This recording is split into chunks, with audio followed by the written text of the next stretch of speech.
میں سے اس کو اختیار کریں، اپنے دلوں میں پیدا کریں، خاص وارفتگی۔ چلے اس طرح کریں 9-10 محرم کا روزہ ہی رکھ لیں کہ میں ان کی یاد میں اس عبادت میں مشغول ہو گیا ہوں، کچھ تو کریں، اور یہ بڑی برکت والا روزہ ہے۔ دوسری بات آپ سے یہ کرنی ہے کہ ہمیں نبی پاک کی اولاد کا پیار سکھایا ہی صحابہ نے، نہیں سمجھ آئی آپ کو بات کی؟ سکھایا ہی، جتنی ان کی فضیلت کی روایتیں ہیں روایت ہی صحابہ نے کی، بتائیں ہی صحابہ نے، یہ محبتیں آئیں ہی ادھر سے۔ ہمیں حضرت عمر نے تو سکھایا ہے حسنین کا اکرام کیسے کرنا، حضرت ابو ہریرہ نے تو سکھایا ہے، انہوں نے تو ہمیں سکھایا ہے۔ کچھ لوگ بڑا مکروہ دھندا کرتے، وہ اپنی تقریر چمکانے کے لیے مشاجرات بیان کرتے۔ میں آج بتاؤں گا حضور کے صحابہ کی شان کیا ہو۔ بھئی آپ کیا بتائیں گے، وہ تو اللہ نے بتا دی ہے قرآن میں، وہ تو احادیث میں آ گئی۔ میں بتاؤں گا اہل بیت کی عظمت کیا ہو، بھئی آپ کوئی انوکھی چیز بتائیں گے؟ وہ تو سارا کچھ قرآن مجید نے بیان کر دیا، احادیث مبارکہ میں موجود ہے۔ آپ ایک راوی ہیں، آپ روایت کریں، آپ بیان کریں پڑھ کے، آپ انتشار کا باعث نہ بنے، عقیدتوں کے فروغ کا باعث بنے، محبتوں کے فروغ کا باعث بنے۔ یہ سارا کچھ سکھایا ہی صحابہ نے۔ آپ کے پاس کہاں سے آیا؟ آپ کو کیسے پتا چلا کہ صحابہ حضور کی اولاد کا اکرام کرنا؟ یہ صحابہ نے بیان کیا، صحابہ سے ہی ہمیں ملا ہے، یہ صحابہ کی ہی طرز زندگی سے ہم نے سیکھا ہے۔ توجہ کیجئے گا بات پر۔ کوئی کام پڑ گیا حضرت امام حسن کو حضرت عمر فاروق سے، امیر المومنین تھے جناب عمر، تو آپ تشریف لے گئے ملاقات کے لیے حضرت فاروق اعظم کی خدمت میں۔ جب پہنچے تو دروازے کے باہر آپ کے اپنے بیٹے حضرت عبداللہ ابن عمر بھی کھڑے تھے۔ تو حضرت امام حسن رضی اللہ تعالیٰ عنہ جناب فاروق اعظم کے صاحبزادے سے کہنے لگے آپ یہاں کیوں کھڑے؟ تو فرمانے لگے کہ والد صاحب کے پاس کچھ مہمان آئے ہیں، تو کوئی میٹنگ چل رہی ہے، کچھ گورنر حضرات بیٹھے، تو مجھے انہوں نے کہا تم ذرا باہر کھڑے ہو، کوئی بات کر رہے ہیں وہ، تمہیں آگے ہو۔ تو امام حسن فرمانے لگے ٹھیک ہے، میں بھی ظہر کے وقت مسجد میں مل لوں گا، مجھے کوئی کام تھا۔ تو حضرت عبداللہ فرمانے لگے نہیں آپ چلے جائیں، آپ تو حضور کے شہزادے۔ انہوں نے کہا نہیں وہ مصروف ہیں، انہوں نے کہا بھی، لیکن امام حسن واپس تشریف لے گئے۔ جب جناب عمر فارغ ہوئے تو حضرت عبداللہ ابن عمر نے بتایا کہ امام حسن آئے تھے۔ حضرت فاروق اعظم فرمانے لگے روکا کیوں نہیں، مجھے بلایا کیوں نہیں؟ عرض کی حضور میں نے ان سے کہا تھا، عرض کیا تھا، پر وہ چلے گئے۔ حضرت فاروق اعظم نہ گھر گئے نہ مسجد گئے، سیدھے امام حسن کے گھر گئے، دروازے پہ دستک دی، سیدنا امام حسن تشریف لائے۔ شہزادے آپ آئے تھے تو ملے بغیر آ گئے۔ کہا آپ مصروف تھے، میں نے کہا مسجد میں مل لوں گا۔ تو جناب عمر جذباتی ہو گئے، کہا آپ کو ملنا چاہیے، حضور آپ کے شہزادے بھی باہر کھڑے تھے۔ فرمایا میرا اور آپ میرے بیٹے کا اور آپ کا کیا مقابلہ؟ کیا اس کی ماں کا نام فاطمہ ہے؟ کیا اس کی نانی کا نام ختیجہ ہے؟ کیا اس کے نانا کا نام محمد عربی ہے؟ ہمیں سکھایا ہی صحابہ نے، تم کہاں سے لے آئے ہو بات، ان کا اختلاف تھا۔ قربان جائیں۔ پھر حضرت عمر اور جذباتی ہوئے، سر سے امامہ اتار لیا، کہنے لگے شہزادے عمر کے سر پر یہ جو عزت کے بال ہیں یہ آپ کے نانا کے اگائے ہوئے۔ تو میرے عزیزوں یہ محبتیں، یہ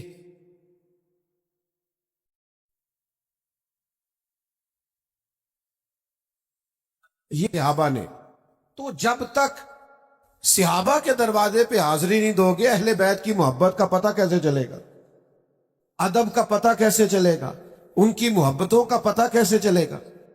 علامہ اسماعیل حقی رحمۃ اللہ علیہ نے ایک بات لکھی،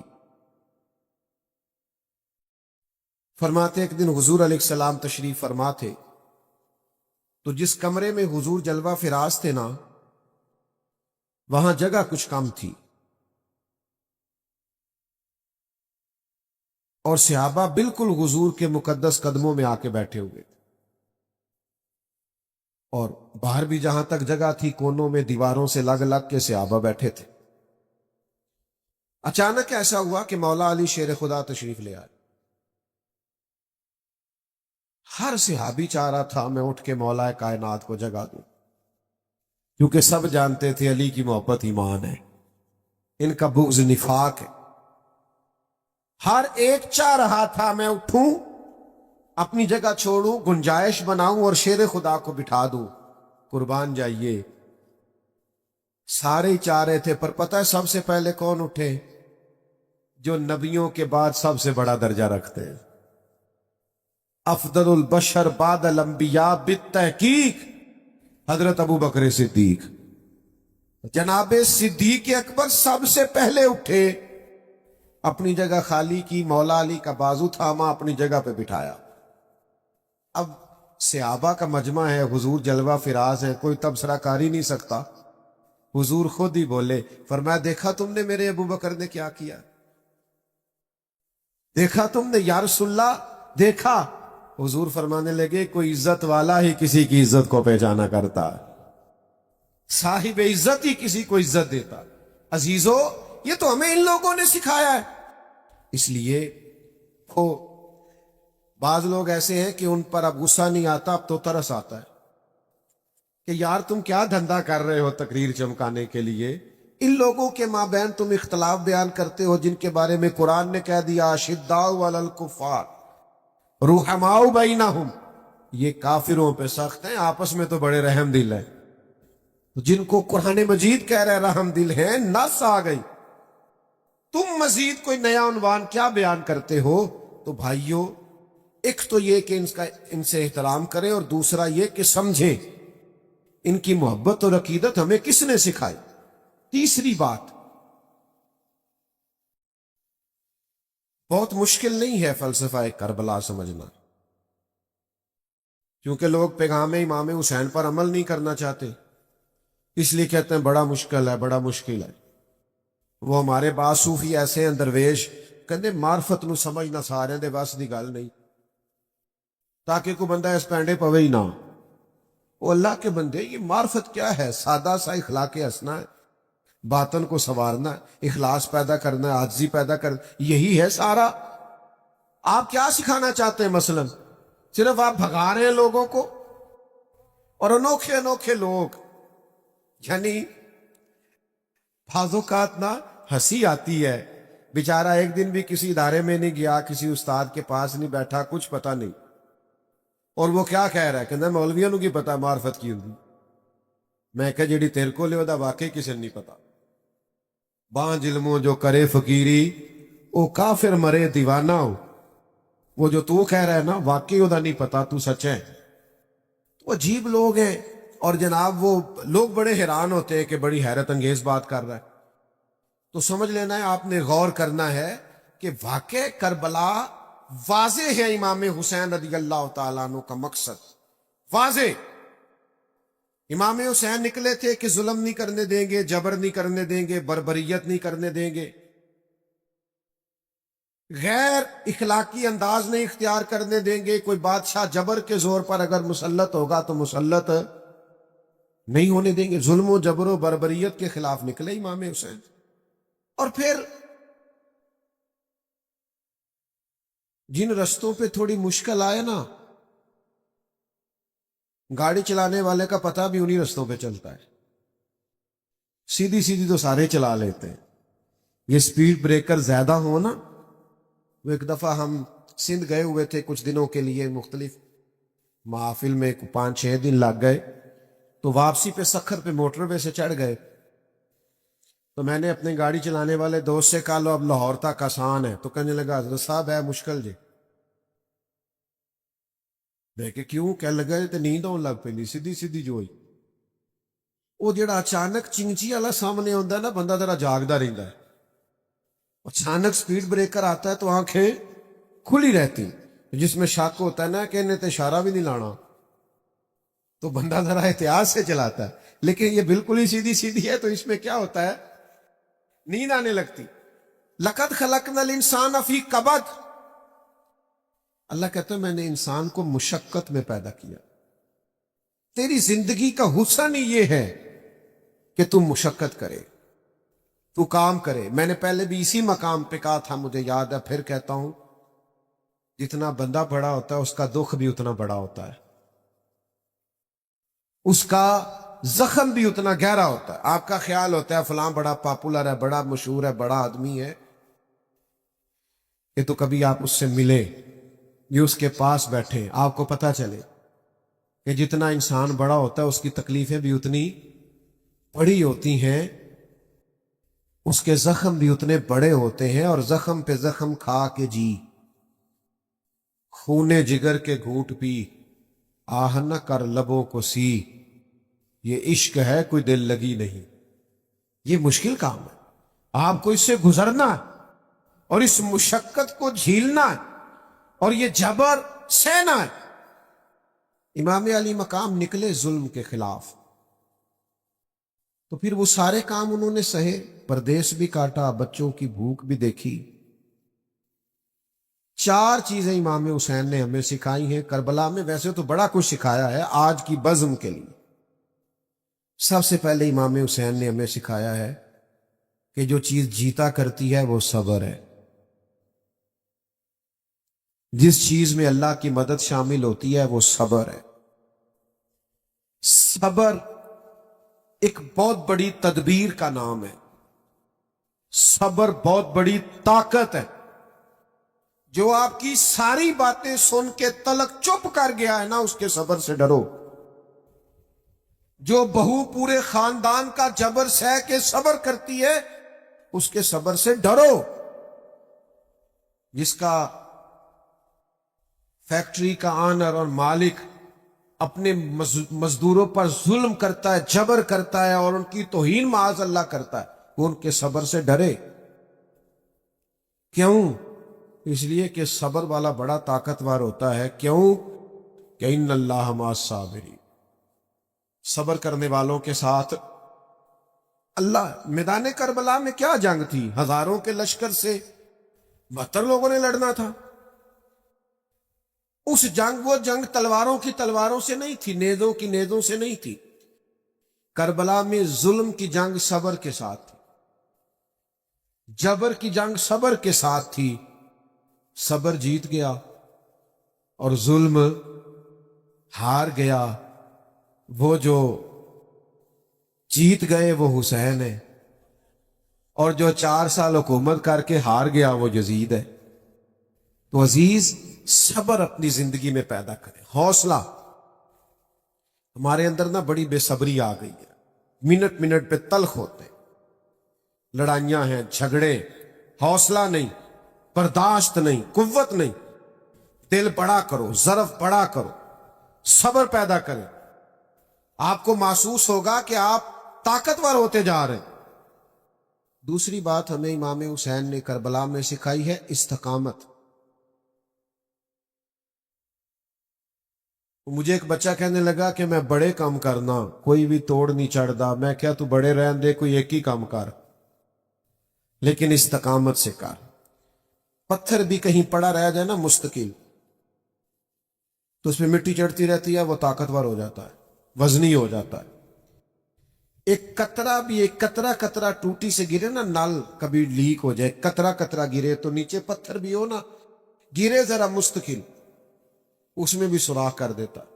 حالانکہ پانی سے پتھروں میں سوراخ، لیکن سوراخ کیوں ہو گیا؟ کہ وہ مستقل گرا. آپ کوئی کام مستقل کریں گے تو فتح یاب ہو جائیں گے. لیکن ہم کیا کرتے ہیں؟ صبح ارادہ اور ہے اور دوپہر کو پروگرام اور ہے اور شام کو بالکل ہی اور ہے. تو پھر کوئی کام نہیں ہوتا. مستقل آپ کام کریں، مستقل بنیادوں پہ.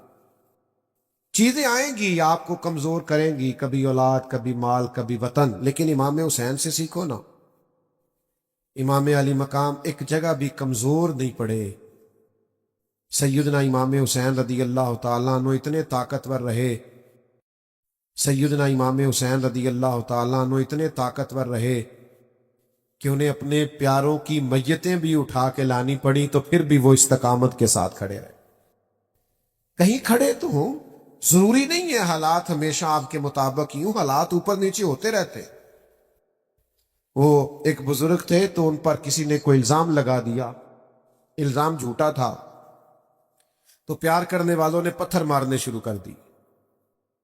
تو ایک آدمی گزرا تو پھول پھینک گیا، تو شیخ نے پھول اٹھا کے واپس کر دیا، کہنے لگے آج کل پھولوں کے دن نہیں، پتھروں کے ہیں، بڑی جلدی پھولوں کے بھی آنے والے ہیں، پھر پھول لے گے تم سے انشاءاللہ.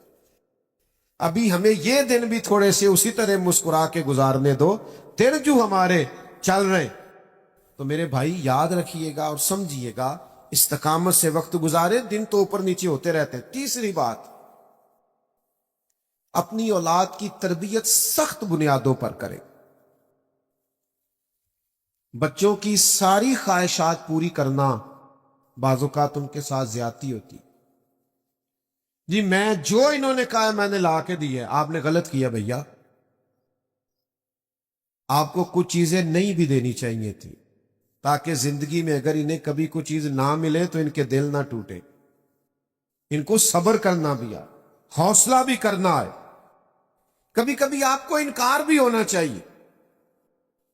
یعنی وہ کچھ لوگ ایسے ہوتے ہیں جن کا پتہ ہوتا ہے ان کو انکار بھی کر دیا، نہ جا تیرے حال نہیں ہونا آتے وہ اپنے، انہیں مڑ بھی جانا کدھرے نہیں، تو نہیں جاتا بندہ. کئی دفعہ نہیں بلاتا، نہیں جاتا، نہیں زیادہ ملاقات کرتا، پتہ بندہ اپنا ہے. تو کچھ ایسے تعلقات ہوتے ہیں جو کسی قیمت پہ ٹوٹتے نہیں. تو کچھ ایسا کرے کہ اولادوں کی سخت بنیادوں پر تربیت کرے. دیکھیں نا، حضور سید عالم صلی اللہ علیہ وسلم نے تربیت کی ہے اپنی اولاد کی، تو کن بنیادوں پہ سرور کائنات نے تربیت کی؟ حضور سید عالم علیہ السلام نے اس بنیاد پر تربیت کی کہ اللہ سے دعا مانگی، اے اللہ ایک وقت روٹی دینا اور ایک وقت فاقہ دینا. فاقے رہے، ہفتہ ہفتہ فاقے رہے سیدہ پاک کے گھر میں. کائنات کے سب سے عظیم شہزادے تو یہ تھے نا.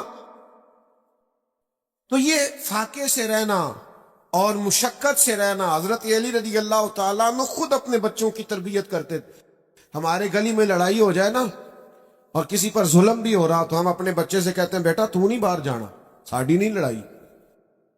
لیکن جب بلوانیوں نے امام حضرت عثمان غنی رضی اللہ تعالیٰ عنہ پہ حملہ کیا تو مولا علی خود تلواریں دے کے دونوں شہزادوں کو دروازے پہ کھڑے کر کے آئے تھے، بیٹا تمہارے خالو کا گھر ہے، کوئی شریر اندر نہیں جانا چاہیے. اپنے بچوں کو تیار کیا مشقت کے لیے، محنت کے لیے، جدوجہد کے لیے. اپنے بچوں کو بہت زیادہ دولت جمع کر کے دینے سے بہتر ہے انہیں محنت کا عادی بناؤ. بہت پیسے دے کے چلے جاؤ، یہ محنت کے عادی نہیں ہوں گے، یہ تو مہینوں میں کھا جائیں گے. اصل کام تو یہ ہے کہ یہ علم والے ہوں، ہنر والے ہوں، سمجھ والے ہوں. یہ امام علی مقام نے کردار ادا کیا. مجھے ایک دفعہ ایک دوست نے پوچھا کہ علماء کہتے ہیں کہ 3 دن پانی نہیں ملا اور کھانا نہیں ملا تو پھر بھی وہ بڑی بہادری سے لڑے، تو ہم روزہ رکھتے ہیں، عصر کے وقت اٹھا نہیں جاتا، وجود ساتھ نہیں دیتا. تو انسانی وجود میں اتنی طاقت نہیں ہوتی کہ 3 دن کھائے پیے بغیر وہ گزارا کرے، تو کیسے ہو گیا؟ تو میں نے کہا آپ کی بات فلسفے کے لحاظ سے درست ہے، لیکن اگر کسی کی ماں نے 7-8 سال کی عمر میں سکھا دیا ہو 3 دن بھوکے پیاسے رہنا، تو پھر کیا خیال ہے؟ اگر کسی کی ماں نے یہ سبق دے دیا، امام راضی کو پڑھیے نا، 3 دن روزے رکھے سیدہ فاطمہ نے، مولا علی نے، امام حسن اور حسین نے، لیکن جب بھی افطاری کا وقت آیا دروازے پہ کوئی مانگنے والا آیا سارا اسے دے دیا. 3 دن مسلسل روزہ ہے اور افطار کے لیے کوئی خاص بندوبست نہیں ہے. تو جن کو 7.5-8 سال کی عمر میں عادت تھی نا میرے بھائی 3 دن بھوکا پیاسا رہنے کی، انہیں پھر کربلا میں بھوکا پیاسا رہنا پڑا تو مشکل درپیش ہی کوئی نہیں آئی، ان کو کوئی تکلیف. لیکن جن لوگوں کو عادت ہے کہ مجھے اگر 10 منٹ کے اندر اندر نہ ملا تو میں گھر کی فلانی چیز توڑ دوں گا، تو بھئی وہ لوگ پھر میدانوں میں کھڑے نہیں رہ سکتے. یہ حوصلے ہمت کرنی پڑتی. چوتھی بات جس پر میں اپنی گفتگو کو سمیٹ دوں گا، امام حسین نے ہمیں ایک سبق دیا ہے. کہ جیت وقتی نہیں ہوتی، جیت دائمی ہوتی ہے۔ میدان میں رہنا شرط ہے، جیت کے آنا شرط۔ جوانوں دیکھ رہے ہو میری طرف؟ یہ جو لوگ 6 مہینے کسی دینی کام میں لگ جاتے ہیں وہ کہتے ہیں انقلاب کیوں نہیں آیا؟ مجھے کچھ دوست کہتے ہیں آپ کو سالوں ہو گئے تقریریں کرتے، انقلاب کیوں نہیں آیا؟ میں کہتے تینوں نہیں نہ نظر آਉਂدا، مینوں تے آیا نظر آوندا ہے۔ یہ دیکھو نا، یہ بے موسمہ پھل ہے، جوان ہی جوان آئے ہوئے ہیں صاحب، یہ انقلاب نہیں۔ یہ دیکھو کس طرح کھڑے ہیں چاروں جانب، تو یہ انقلاب نہیں، یہ جس بچے نے نعرہ لگایا ہے چڑھتی جوانی اور خوبصورت داڑھی تو انقلاب ہی ہے سارا۔ تو میرے بھائی آپ کس کو انقلاب سمجھتے ہیں؟ باقی جہاں تک اس بات کا تعلق ہے کہ آپ محنت کرتے ہیں تو دنیا کیوں نہیں بدلی، تو بھائی نوکر کا کام یہ ہے کہ مسجد ٹائم پہ کھول لے، اذان ٹائم پہ دے، نمازی تو رب بھیجا کرتا ہے۔ تو ہم ڈیوٹی دے رہے ہیں اور اذانیں پڑھ رہے ہیں، وقت آئے گا اللہ دل بدل دے گا، حالات ٹھیک ہو جائیں گے، پر ہم نے نوکری نہیں چھوڑ دی، ہم نے ڈیوٹی، سمجھ آ رہی ہے؟ ہم نے بات کرنا نہیں چھوڑنا، ہم نے ذکر کرنا نہیں چھوڑنا، ہم ذکر کرتے رہیں گے، انشاءاللہ دلوں میں اتر جائے گا، ایک وقت آئے گا تبدیلی آ جائے گی۔ اور مجھے تو دور دور سے لوگ ملتے ہیں، وہ کہتے ہیں وہ آپ اتنے سال پہلے آئے تھے، آپ نے بات کی تھی، یہ داڑھی میں نے آپ کے کہنے پہ رکھی ہوئی ہے۔ تو پھر میں سوچتا ہوں کہ یہ انقلاب نہیں تو اور کیا ہے؟ میرے جیسے سب سے گناہ گار کے کہنے میں اتنا برکت ہے، تو نیک لوگ بات کرتے ہوں گے تو کتنی برکت ہوگی۔ تو میرے عزیز، امام حسین نے ہمیں بتایا ہے کہ تم ڈیوٹی کر جانا، 4 سال یزید رہ بھی گیا نا تو انشاءاللہ تعالی نام حسین کا ہی رہے گا، انشاءاللہ وقت آئے گا کہ ذکر حسین کا ہی رہے گا۔ تو محنت کریں، فٹافٹ نتیجہ نہ مانگیں، محنت کر کے نتیجہ اللہ پہ چھوڑ دیں، انشاءاللہ کرم والا نتیجہ ہی آئے گا۔ عزیز دوستو، آپ اکثر علماء سے، خطباء سے، واعظین سے نبی کریم صلی اللہ تعالی علیہ وسلم کی تشریف آوری سے قبل کے جو حالات ہیں وہ سنتے رہتے ہیں۔ بچیاں زندہ درگور ہوتی تھیں، عورتوں پہ ظلم ہوتا تھا۔ بیٹا میری طرف دیکھو، اللہ آپ کو سلامت رکھے۔ پہلے عرض کیا ہے بہت زیادہ آداب ہیں، آپ تو اچھے لوگ ہیں، آپ توجہ رکھیں بات۔ بچیاں زندہ درگور ہوتی ہیں، خواتین پر ظلم ہوتا ہے، انسانوں کی منڈیاں لگتی ہیں، لوگ بکتے ہیں۔ پھر سب سے بڑا مسئلہ ان کے عقائد کے بگاڑ کا تھا، وہ بتوں کی پوجا کرتے، مختلف قسم کی اوہام پرستیوں کا شکار رہتے، سارے کپڑے اتار کے بیت اللہ شریف کا طواف کرتے، قربانیاں کرتے تو پھر ان کا خون بیت اللہ شریف کی دیواروں سے ملتے۔ بے پناہ خرابیاں، کوتاہیاں اور کمزوریاں عرب کے معاشرے میں پائی جاتی تھی،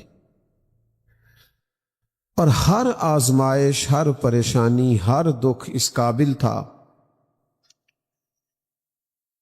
کہ اس کا فوری مداوع کیا جائے۔ اب اگر عورتیں ظلم سہ رہی ہیں تو وہ تو سسک رہی ہیں، جلدی سے ہمارے حقوق ادا کیے جائیں۔ اگر غلاموں پہ ظلم ہے تو غلام تڑپ رہے ہیں کہ ہمیں اس غلامی سے نجات دلائی جائے۔ پھر عقائد کا بگاڑ ویسے ہی انسان کو بہت ساری آزمائشوں میں ڈال دیتا ہے۔ تو اتنے کٹھن حالات تھے اور ہر عنوان ہی اس قابل تھا کہ اس پر توجہ دی جائے، لیکن صدیوں کے بعد آسمان کا جو زمین سے پہلا رابطہ ہوا اور غار حرا میں جو پہلی وحی نازل ہوئی، آپ بظاہر دیکھیں تو ان سارے موضوعات پر کسی پر بھی وہ کلام نہیں کرتی، نہ اس میں بظاہر عقیدہ توحید کی بات ہے، نہ عورتوں کے حقوق کی بات ہے، نہ بظاہر اس میں غلاموں کی داد رسی کی بات ہے۔ پھر سمجھیے آپ صدیوں سے لوگ آزمائش اور پریشانی میں ہیں، لیکن جو پہلی وحی آتی ہے نا، اس میں ان میں سے کوئی بات ڈسکس نہیں ہوتی، بلکہ فرمایا اقرا، پڑھو، اقرا بسم ربک الذی خلق، پڑھو اپنے رب کا نام لے کر جس نے پیدا کیا ہے، پڑھو۔ یعنی خرابیاں کتنی زیادہ ہیں، عقائد کا مسئلہ ہے، معمولات کا مسئلہ ہے، ظلم و زیادتی کا مسئلہ ہے، صداقتیں بے حجاب کر دے، حقیقتیں آشکار کر دے، ہر ایک ذرہ یہ کہہ رہا ہے اور مجھے آفتاب کر دے۔ بڑے سنگین مسائل تھے، ہر مسئلہ ضروری تھا، لیکن صدیوں کے بعد جو پہلا رابطہ ہوتا ہے تو اس میں پہلا حکم یہ ہوتا ہے، پہلی نصیحت یہ ہوتی ہے، اقرا، پڑھو۔ اس کا ایک ہی مطلب سمجھ میں آتا ہے کہ پڑھو گے تو عقیدے بھی ٹھیک ہو جائیں گے، پڑھو گے تو عورتوں کے حقوق کی بھی سمجھ آ جائے گی، جب پڑھو گے تو مظلوموں پر ظلم سے باز آؤ گے، جب پڑھو گے تو غلاموں کے حق تمہیں یاد آئیں گے۔ تمام مسائل کا ایک ہی حل بتایا، پڑھو، تعلیم حاصل کرو، لیکن تعلیم وہ والی حاصل کرنا جو تمہارے رب کے نام سے شروع ہوتی ہے۔ قرآن و سنت کی تعلیم پڑھو، سنت و حدیث کو پڑھو، تاکہ تمہارے سارے معاملات درست ہو جائیں۔ بعض اوقات نا کسی کمرے میں اندھیرا ہو نا، اس میں بہت سارے موذی جانور جمع ہو جاتے ہیں، کھٹمل بھی آ گیا، بچھو، سانپ بھی آ گیا، اس کے اندر چھپکلیاں بھی آ گئیں، اس میں بہت سارے موذی جانور جمع ہو گئے۔ اب آپ اس اندھیرے والے کمرے میں وہ جانور مارنا چاہیں گے تو وہ مریں گے نہیں، ہو سکتا ہے الٹا نقصان دے۔ آپ چھپکلی کو مارنے لگے تو سانپ ڈس لے، آپ بچھو کے قریب جانا چاہیں تو کوئی اور موذی جانور آپ کو کاٹ لے۔ بہت سارے جانوروں کو اندھیرے میں مارنا مشکل ہوتا ہے، اس کا ایک ہی حل ہے، آپ کمرے میں لائٹ جلا دیں، کمرے میں روشنی کر دیں، آپ روشنی کر دیں، شاید آپ کو جانور مارنے نہ پڑے، ویسے ہی بھاگ جائیں گے۔ یہ دنیا میں جتنے بھی اندھیرے ہیں نا، ان سب کا ایک ہی حل ہے کہ آپ علم کی روشنی کر دیں، آپ روشنی پھیلا دیں۔ یہ جب علم آ گیا نا، علم، کتاب و سنت کا علم جب آ گیا تو اخلاق سنورنے لگتے، کردار بدلنے لگتے، تربیت ہونے لگتی ہے۔ آپ نے کبھی زندگی میں تجربہ کیا ہوگا کہ آپ نے دین کا کوئی مسئلہ سنا ہوا ہونا، کبھی جمعے میں، کسی محفل میں یا کسی عالم کی صحبت میں کبھی کوئی مسئلہ سنا ہوا تھا، وہ بات آپ نے سنی تھی، آپ کو یاد تھی، وہ جس چیز کے بابت آپ نے وہ مسئلہ سنا ہوا ہوگا نا، جب وہ کام آپ کے سامنے آئے گا تو ایک دفعہ وہ چیز یاد ضرور آئے گی کہ یار میں نے اس کے بارے میں یہ سنا تھا۔ آپ عمل کریں نہ کریں، لیکن ایک دفعہ اگر آپ کے ذہن میں ہو تو بات یاد آتی ہے۔ یہ فطری اصول ہے، آپ دین کا علم سیکھ لیں، انشاءاللہ وہ آپ کو یاد آئے گا، اور ایک دن آئے گا، اتنا یاد آئے گا، اتنا یاد آئے گا کہ آپ عمل کرنا بھی شروع کر دیں۔ پر پہلی شرط یہ ہے، سمجھنے والا مقام یہ کہ اس علم کو سیکھیں۔